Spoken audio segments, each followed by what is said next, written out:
I've been on a fitness journey for absolute years, and it's this year that has been the biggest wake-up call yet, and I've totally managed to change my mindset and change my approach to my training, my fitness in general, and nutrition on a whole. I feel like my fitness journey has taken me from weights in the gym to running marathons, half marathon, then a marathon, and then to have now done 2 bodybuilding competitions. It's been a lot of transitions and changes, and that's one thing I absolutely love about fitness, how you can just keep evolving, growing, changing, and going through that. But for such a long time, I was so stuck, and I felt like I was consistently training but never really seeing the results that I actually wanted to, and just getting really frustrated. And I truly believe how you do one thing is how you do everything. Today I'm sharing what I've learned about lifting, gut health and discipline, and how I've totally transformed my approach to fitness. So I've broken it down into 7 steps, and I really think your foundation is the most important part of all of this, because we all have different starting points, or somewhat starting points, and that's an important point to know kind of where you're at so that you can actually move forward in the right direction. So the root of my kind of training goes back to 2018, when I started consistently following some form of routine. It probably wasn't very productive when I look back, but you all start somewhere, and you've got to go through those kind of real messy, uncomfortable phases, which looked like weights in the gym and not having too much of a program. But I kept consistent. I was training 4-5 times a week, mainly a lot of legs and glutes, and I did build some foundation of muscle. So that was kind of like my starting point, and the root of my training has always been from weightlifting. Kind of did my first bulk back then. I did a bit of a cut, but I feel like I spent a lot of time around maintenance or in a deficit throughout that phase, so I don't feel like I built as much muscle as I would have kind of liked. If we fast forward a bit to 2020, which is when I did my first ever 10k, and then I did a half marathon just for fun with literally no pressure. So hybrid training sort of came into the mix, and that was sort of lockdown times, so a lot of home training. I had quite a lot of access to weights that I'd managed to get off of like Facebook marketplaces, and kept really consistent. And that is when I'd say I did my first weight loss journey and got myself quite lean at that point. And when I started running, it was probably actually when I reduced how often I was actually going to the gym. It wasn't like a conscious decision, and you could have done something very similar, because obviously if you're running for longer distances, there's no doubt that you will reduce your gym intensity, which is expected, and you don't want to be overdoing it in both, you know, both fields, like lifting for 2 hours and doing like a 2-hour run, for example. Like, it's just too much, and that can lead to overtraining. But running kind of took a forefront, and I feel like with that I lost quite a lot of muscle, which was gradual over time. Say if you haven't gone to the gym regularly, and then you're like, right, going to the gym this week, you train for a week, and you notice that you kind of get visibly bigger, or like you look more inflamed. That's obviously because you've gone from having not been lifting or in a consistent routine, and it's not true weight gain. It's literally just inflammation and water, which happens when you've just put like new stress on your body. And what we can mistake that for is true weight gain, when it's not. Obviously in a week that's not possible, and it takes so much longer. But this is what keeps us stuck. It makes you scared to lift weights, and then you start getting these kind of concepts in your head, and you're like, oh, when I lift weights I just get big and bulky, when it's so far from the truth. It's literally just that initial inflammation, and it adapts over time. I think this is where we can get so kind of like, we get to a certain point and then we just stop, or we're like, right, maybe I need to do Pilates or whatever, and then you never kind of get where you're trying to get to. Second step, breaking bad habits. The first thing that comes to mind was just having inconsistent habits. That came to overeating. A lot of it was like unconscious patterns. Like, I turned into a bit more of a snacker, or like late night eater, and these things just creep in over time. Like, it's not just something that you can consciously do, but they quickly build up, and before you know it, you just get used to having the extra bit of ice cream, the extra bit of chocolate, and it becomes a quick habit, or like you're just snacking on rice cakes, little things like that. Like,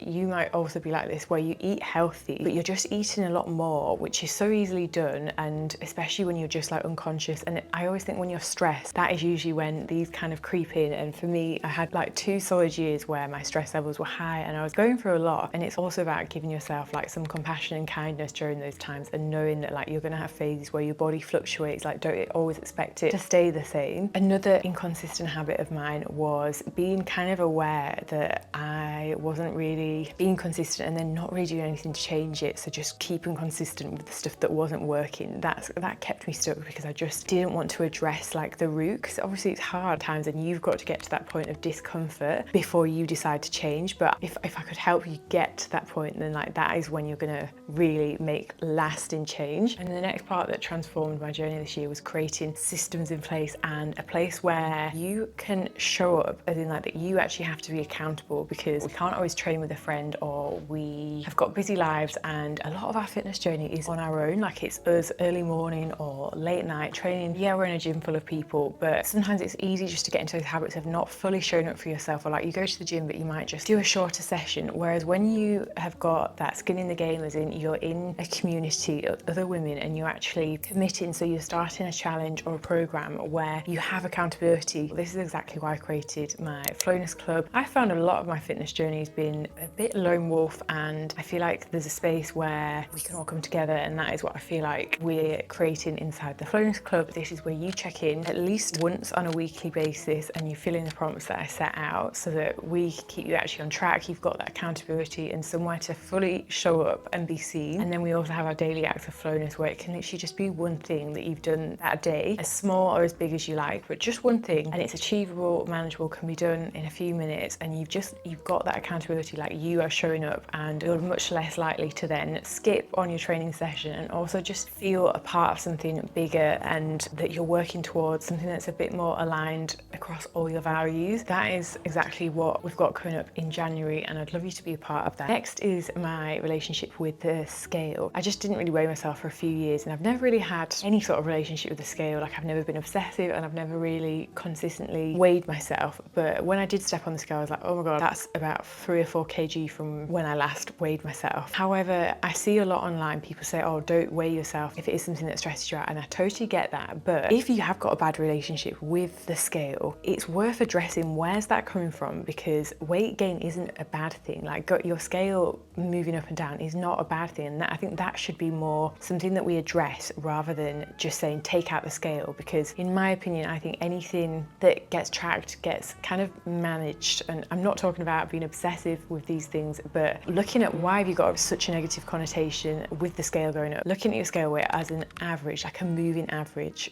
rather than like day in, day out, and it's always going to fluctuate. And as women, our scale weight fluctuates so much. Like when we are coming on our period, like the week before, you're going to see it fluctuate up to 2 kg sometimes. And taking measurements like that, it's similar to looking at your bank. It would not be healthy to never look at your bank statements. I used to just not really like looking at my bank account, even if it was up or down. I just used to avoid managing my finances, and I see that the same as like managing your health, your body. Like you do want to understand what is going on. Like I think there's a lot of benefit from that. It's just doing it in a way that's like more sustainable. It's not weighing yourself once a day, maybe it's weighing yourself once every 2 weeks. Just looking at different ways to work towards certain goals and manage your health really. Otherwise you're just kind of leading in blind. And I really like the Happy Scale app for measuring your scale weight, for example, because that gives you a weekly average and you just see how much you can fluctuate, and it just takes away all of that. Another bad habit was switching my workouts and programs too often. I was training 6-7 days a week, definitely overtraining at times as well, and doing very much random workouts. I was trying to target my glutes. I probably wasn't working my glutes in all the different planes of movement, and I wasn't targeting like my upper glutes, my side glutes. I had imbalances in my hamstrings, and I just think, oh my God, I was putting in the time back then. Like if only I just had a clear plan, I'd have got so much more enjoyment out of my actual sessions. And there's so many influencers that share these challenges and workout programs, but they're changing every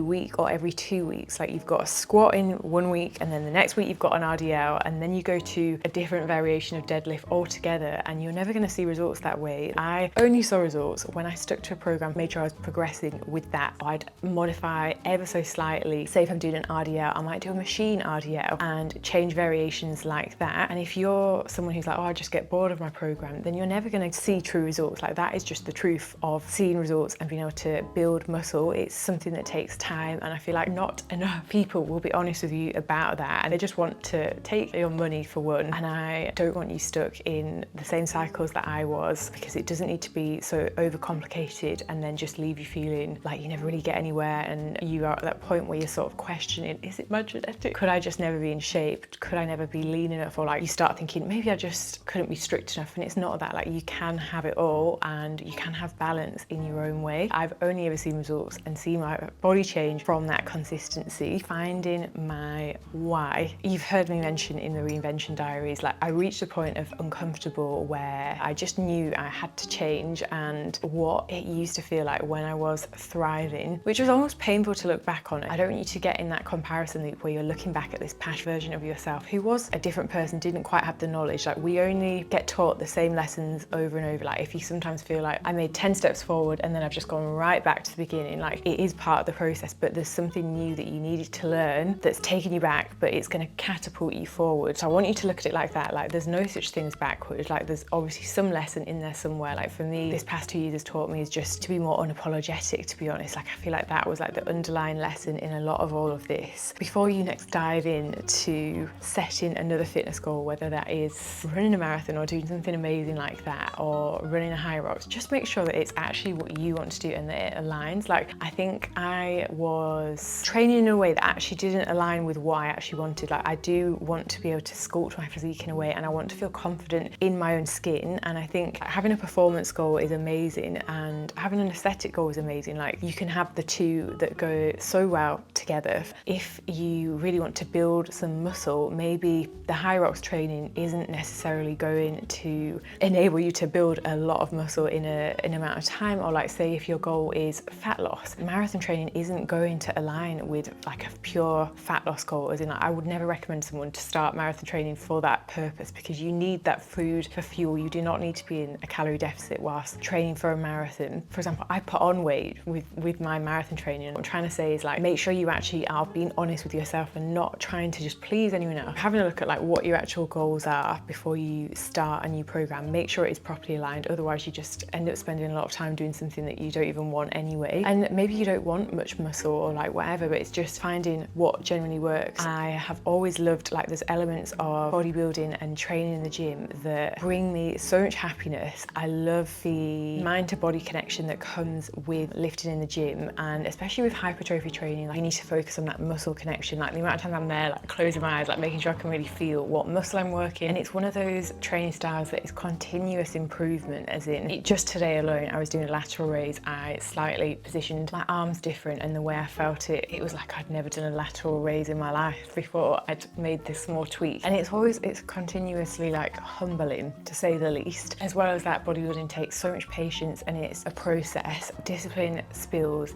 into every other aspect of your life. How you do one thing is how you do everything. Fitness in general is never really about just that 1 hour in the morning. It's the difference between one day you're in the office or got a hectic day, but you got out of bed, you made it to the gym for 6 or 7 a.m, you got your 45-minute session in, and then you turn up to work and you feel refreshed. That then ripples out into everything else. Like you drink a bit more water, you make a healthier lunch choice, or you've even prepped your meals for the week. In comparison to a day, say, maybe where you woke up late, snoozed your alarm, you're more likely to order something for breakfast because you didn't have time in the morning, and that then ripples. And also on those days, it's not even about that you skipped the gym, but it's also how you show up and how you speak to others kind of comes across totally different to the day that you showed up for yourself. Fitness is never about just the workout. It's like it ripples out into every other part of your day, and how you carry yourself been something that's rippled out into other areas of my life. Like I've been someone who's really struggled with organisation and time management, and fitness has like transformed me as a person to be way more productive, way more organised because of that time of the day, and also those endorphins that you get from all of those things. And it does just start with like one small decision, like to become a more disciplined person. Like you start doing one thing and then it leads into something else and builds and grows from there. Sixth thing, creating that vision. So I want you to do this exercise with me. We're going to close our eyes and just visualize this version of you. Like I know she is already straight in the front of your mind, and you can see, what does she feel like? Where is she waking up? What is she doing day to day? What do her habits look like? What do her routines look like? And just spend a few minutes. You can pause me, you can come back, you can redo this whenever you feel like you need to, and just get really clear on that. And I just want to remind you that that vision in your mind is already created. It's already in the universe and the world. It's just about you bringing it into your actual reality. You would not have it in your head if it was not already achievable. And with your vision, be careful of who's in your reality. People will try and put their projections or like what they say is possible onto you and kind of like their reality. And if you're not careful, like that will seep into your mind and your mindset. People will say, oh, be realistic. It kind of motivates me to be unrealistic realistic at some points, because we all have different like worldviews, and what might not be possible in someone else's reality could be very much possible in yours. Actually addressing gut health, like you hear it flung left, right and centre, improve your gut health, buy this greens powder, buy this supplement, take this probiotic. They can be supplementary, but you want to address the actual root. So why are you chronically bloated, for example? Like, is there something underlying? Is it IBS? Have you got an allergy to something? Like, have you ever taken like an allergy test? Going to the root of things in fitness and health is like, that's way more beneficial rather than just kind of seeing a crack on a wallpaper. Like, that's how I see a lot of stuff. Like, say if you've got this big crack, you can paper over it with wallpaper, but that crack's still going to be there, whereas you'd be much better stripping off all the wallpaper, solving the actual crack, and then going from there, finding out what triggered a lot of my bloating. And do you know what it was for me? Like, I was just carrying excess fat that I kind of thought was bloating, but I was actually just carrying excess body fat at certain times of my life. That's a hard truth that you never hear anyone say. Like, sometimes like, I'm always bloated. You could just literally, that's just your belly, you know, like a bit of extra belly fat, which is fine. We all have that at times, and it isn't a hormonal balance every single time. It can literally just be you're carrying more body fat than you used to, and that's why it's a period like you're always bloated. That was what it was for me, just being totally real. So I had to lose some body fat, and I was a lot less noticeably bloated. But then at times when I have been actually like chronically or like had a lot of bloat, it was around certain foods. And randomly, of all things, I was overdoing it with garlic, like actual garlic cloves, and I would have just never thought that would have triggered my bloat the way it did. And high FODMAP foods and reducing those. So for me, elimination was a little bit unrealistic and just not something that I wanted to commit to, like totally eliminating a lot of different foods. So I tried just reducing, and then I kind of pinpointed, I figured that garlic and sometimes onions, if I overdo it on the onions, but I love onions, especially red onions, like roasted, and just addressing the actual root of things has meant that my gut, skin and everything has totally reduced in terms of inflammation across my whole body. And having more home cooked foods, especially if you're trying to address like what is it that is causing a lot of the bloating, cooking from home is the quickest way to see what's kind of going on a deeper level, and just finding more realistic approaches like that goes such a long way. So they've been 7 huge things. If you'd like a part 2 of this, could definitely do that. Yeah, that is my updated fitness journey. It's been a lot this year, and a lot of it as well has just been tapping into more of what is it that you actually want to achieve if it didn't matter what anyone thought of you. I think that's a nice question to kind of ask yourself on a regular basis, because it just has you thinking a little bit more. Like, I feel like I've just become more just not trying to please anyone else anymore, because you're the one that ends up suffering when you're people pleasing. And if you've also had like people pleasing tendencies, it's a process. And just be kind to yourself throughout this whole thing as much as possible. Have compassion. We're human. At the end of the day, it's never going to be streamlined with your actual fitness journey, and I've kind of come to acceptance with and rolling with it a little bit more. But I hope this video has been really useful and you've enjoyed this one. Can't wait to see you in the next video, and I just want to say thank you so much for being here. I appreciate you.